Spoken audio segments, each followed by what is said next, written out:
Hey guys, Kevin here with another review. This time I'll be reviewing the Yokai Watch Robonyan PlaModel. So, as always with all of my PlaModel reviews, first thing I'm going to do is take a quick look at the instructions to see what the build was like. So, setting aside the model kit, here we have the typical instruction sheet with the front cover depicting a fully painted version of the model as well as the character's animation model with the name and tribe and a short description over here. Then opening up, you can see all the different runners. In this case there were 4 runners, then 1 sticker sheet. You can see once again nice full color instructions to make it nice and simple as well as easy to understand how to build it. Of course, it shows you how you can use the different option parts and some of the different sticker options you can use.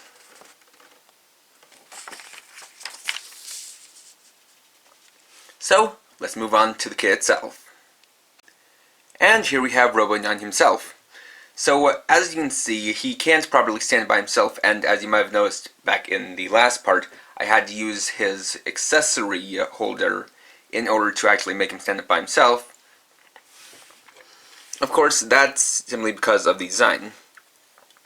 So this kit has 3 main parts colors: dark blue, gray, and dark red. Of course, there are quite a few stickers here. So for the head, the inner ears are stickers, the eyes are stickers, and the nose is a sticker. For the chest, the metal collar section is a sticker, as well as the belly warmer section, which is actually part of the legs, instead of being a separate piece like most cat yokai. Then you've got stickers for the tips of the feet, and then stickers on the jetpack. Articulation-wise, this guy has a rotating head. You also have a joint to open up his mouth. You can rotate the arms around. Got a little bit of a waist swivel, though it's slightly hindered by his jetpack. And unfortunately, though the tail is on a ball joint, the jetpack does kind of prevent it from moving anyway. Or any which ways, rather. He's got a lot of details to him, at least in terms of what the stickers can cover, as well as some molded details and a lot of molded-in rivets. Though he does suffer a bit from having hollow arms. But since you'll be looking at him from the front most of the time, that's not too much of a problem.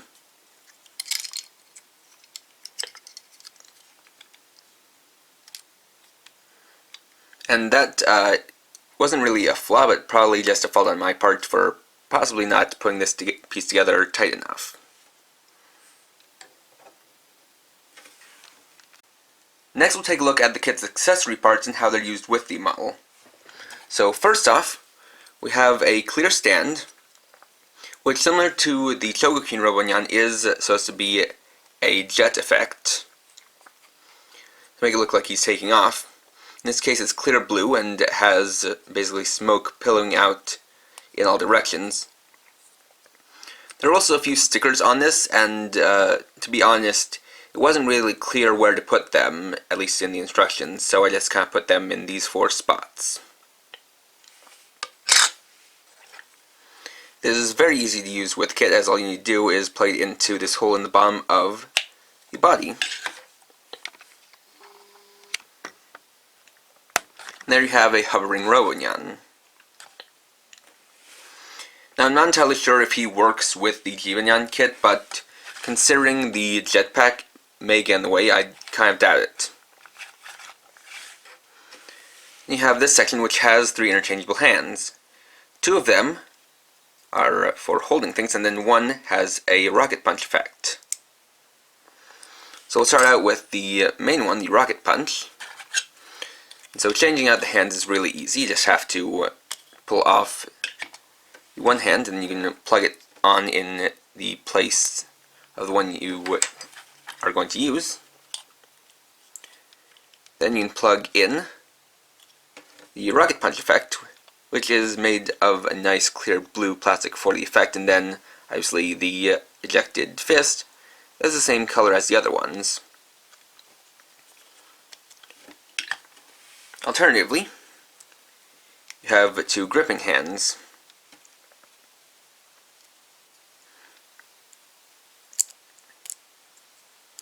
Now, obviously, putting on these onto the little holder is a little bit tough because of how round they are. But once they're on, they stay on pretty well. So you can plug this on.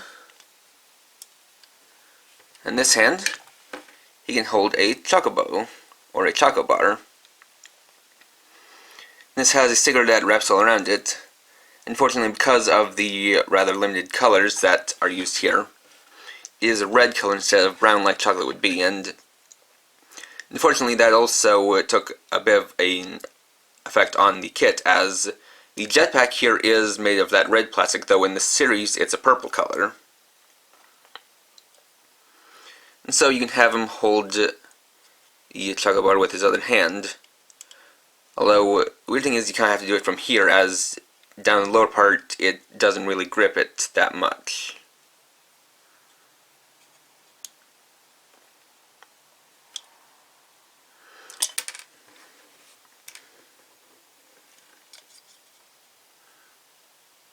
Just like so. Now you might be wondering why he has another gripping hand if he only has one accessory to grip. And for that we need to take a look at the sticker sheet. So, unfortunately for this kit he doesn't have any alternate faces, and that's likely because of the joint within the face. But you can see he has three alternate sets of eyes, one with two red X's, one that are sparkling eyes, and then one with the kanji that read as charging. Then you have these white stickers down here. Now these are something rather interesting. If we take a look at the actual instructions, you can see that what they're for is that you can take these and wrap them around cords, and then have, well, you can basically have Robonyan holding onto the cords to simulate charging. That being said, that's a little bit odd, as you basically need to supply your own cords, and it means that you have to basically be taking cords away from things that they could be used for, like charging up, your phone or your portable game system. So it is just a little bit odd. I don't really see many people actually doing that, but it is an option.